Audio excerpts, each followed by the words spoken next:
Meghan Markle exaggerating? Say it ain't so. Friends of the Sussexes say Meghan's decision to stage her latest relaunch in Paris has raised serious concerns, like, has she lost her mind? Concerns. The French capital, they note, is far from a neutral setting for Prince Harry. It's a literal crime scene. According to one insider, those close to the couple are so astonished by the move, pointing out that both Harry and Meghan have repeatedly declined invitations to attend Paris events in recent years. The reason has always been the same: the city's heartbreaking connection to the death of Harry's mother, Diana, Princess of Wales. A source told the Daily Mail there was always a firm line from him, a complete blanket no. Harry made it very clear he wouldn't go to Paris because of his mother. The same insider added Meghan would explain when asked, I cannot go to Paris because of H's mom. Well, that didn't last long. One of Harry's friends reportedly remarked, she's driving around in that city where his mother died. She knows exactly what she's doing. Those close to the prince believe that the trip underscores Meghan's need for attention and have expressed concern about the state of the couple's relationship, saying, Harry must have been sick from trauma and worry. I simply cannot understand it. Another added, they want different things. And there are times when it is really not great. I mean, really not great at all. Adding to the tension, Balenciaga's new creative director revealed to The Cut magazine that Meghan invited herself to his Paris fashion show, despite Harry's long-held aversion to the city, explaining, Meghan and I met some years ago, and we've been texting ever since. She reached out and said she'd love to come to the show. There was no strategy or big orchestration. I didn't tell anyone she was coming because I wanted it to stay a surprise. In fashion, real surprises are rare, and this was beautiful. Yes, a beautiful betrayal. The Daily Beast notes how Balenciaga's new guy's comments seem to distance the brand from the jam salesperson, saying Meghan sees herself as a great friend and collaborator of the legendary designer. He sees her as someone he has texted with a bunch. Other article highlights include this paragraph. Of course, Meghan, it has been observed before, has unusual ideas about what constitutes a friend. In her Netflix cooking show, she was shown buying several hundreds of dollars worth of books in a bookstore for a child of a mystery new friend who turned out to be Queer Eye's Tan France. She then prepared an elaborate fruit platter to greet him, but the gestures played not as generous, but as staged when, upon arrival, the friends greeted each other with a mutual, slightly shamefaced mumbling of, so nice to meet you. The credibility of the show's central premise that Meghan is a cool person with loads of friends whom she loves entertaining collapsed under the weight of that ridiculous moment. Two people who'd never met playing lifelong confidants for the sake of 40 minutes of television. Tom Sykes, you are preaching to the choir, okay? He added, I have long felt that Meghan's tendency to massively exaggerate the depth of her relationship with various dear friends was a liability that was going to trip her up one day. And now, here it is. Hey guys, I want to tell you about today's sponsor. Are you ready? Who doesn't want energy, metabolic, immune, and skin support? Meet Peak, a luxury brand transforming wellness with the absolute best, rare, and precious plants, cutting-edge ingredients, and formulations rooted in traditional wisdom.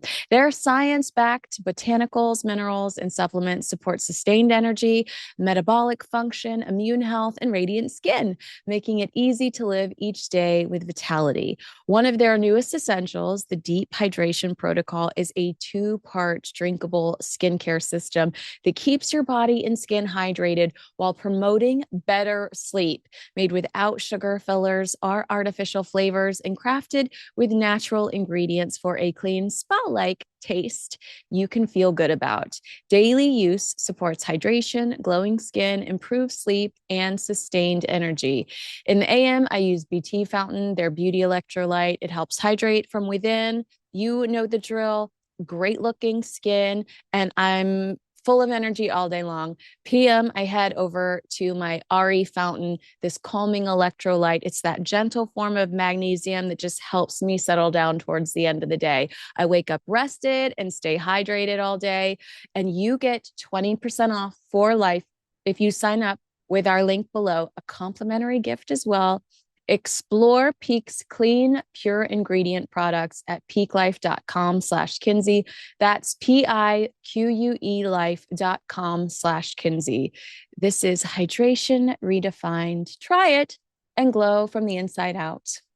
Another Paris-related story was trending over the weekend that Prince Harry is reportedly upset by the criticism Meghan Markle received last week.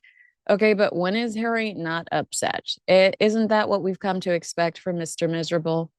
But that wasn't the bizarre part of the article from the Daily Mail. It was this line. A friend of the couple said that Harry was left hurt and upset.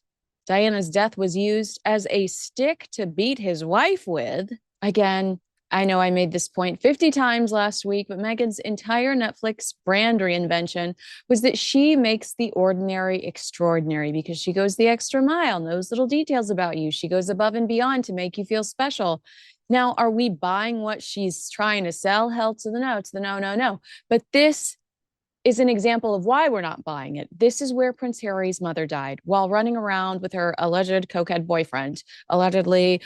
You are near the tunnel. No one is beating Meghan with any sticks. And if they were, it would be due to her uploading a video on her own near the scene of an accident that stopped the entire world in its tracks. And for someone who is constantly trying to convince us that she is the second coming of Diana, she should know better. She's a 44-year-old woman trying to be an influencer.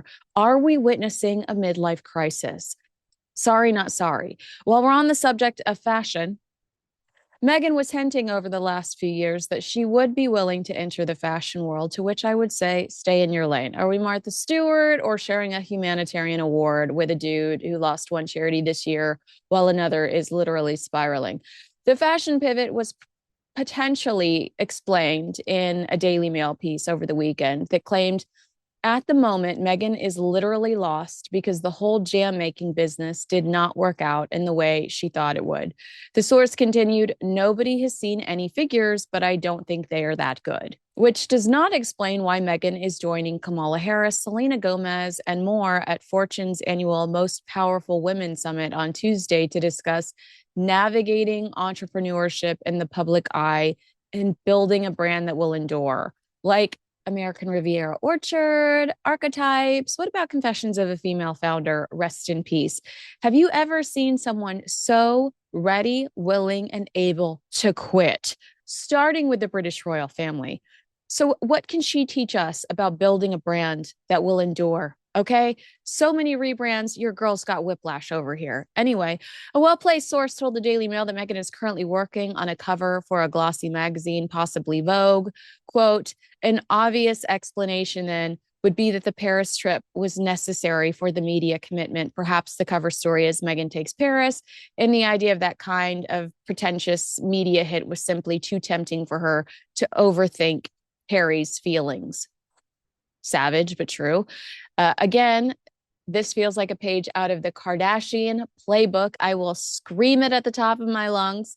And breaking news, Chloe Malle, Vogue's new American editor, was seen over the weekend with Harry's NEPO wife. So here's my theory now that we know about Chloe and Meghan's meeting. I think that Meghan picked up the phone and called Balenciaga and asked for the tickets to the show, because she needed some cred, instant cred in the space. And because otherwise this woman's just selling jam and booze. So she needed to have some sort of fashion presence and quickly to try to justify whatever it is she was pitching to Vogue. And I'm sure Vogue's going to go for it. And sure, I can see Chloe giving Meghan Markle an opportunity because it would distract from the controversy surrounding her. The controversy surrounding Chloe's 2025 hire as Vogue's head of editorial content centered on accusations of nepotism. Malle is the daughter of actress Candice Bergen. Critics viewed her appointment by Anna Wintour as another example of an entrenched Nepo baby culture in fashion and publishing. In a New York Times interview, Malle described herself as a proud Nepo baby, acknowledging that she has 100% benefited from the privilege she grew up with. If only Meghan Markle would be so transparent. And let's talk about Vogue, the so-called fashion Bible that's quietly losing its religion. Print sales flatlined around 1 million copies for years. The magazine that used to hit newsstands every month will soon publish just 8 issues a year. That doesn't sound like strategy. That sounds like survival. Condé Nast's glossy magazine sales fell nearly 20% in Europe, and ad revenue is down unless Anna Wintour personally picks up the phone and does some begging. And as you know, billions of eyeballs now scroll past fashion on TikTok instead of flipping through glossy magazines. Vogue.com pulls about 14 million monthly visitors, but that's a fraction of what influencers get on a single viral post. The brand's still famous, but fame doesn't always pay the bills. For Vogue, the future looks less like fashion authority and more like another outlet for Meghan Markle to discuss anchoring herself. Come on, guys. There's just no there. Could Meghan's lackluster lifestyle and slimy jam brand be leading her in the direction of haute couture? Or is Vogue's new NEPO baby boss just looking for a quick hit in the form of clickbait? How many times is Meghan going to be unsilenced? Let me know in the comments below. If you enjoyed this episode of Kinsey Schofield Unfiltered, don't forget to subscribe to our YouTube channel so you never miss a premiere. It's really simple. Just look right below the video. You'll see a red button that says subscribe. Go ahead and click it. That way you'll always be the first to know when we drop new royal news, interviews, and commentary. Here's the best part. It's free. So hit that red button, tap the bell, and join our community here on YouTube. We are so glad to have you. If you're listening in podcast form, I hope you'll leave us a positive review as well. Make sure you like and share this video with a friend. Thanks so much for watching. I'm Kinsey Schofield.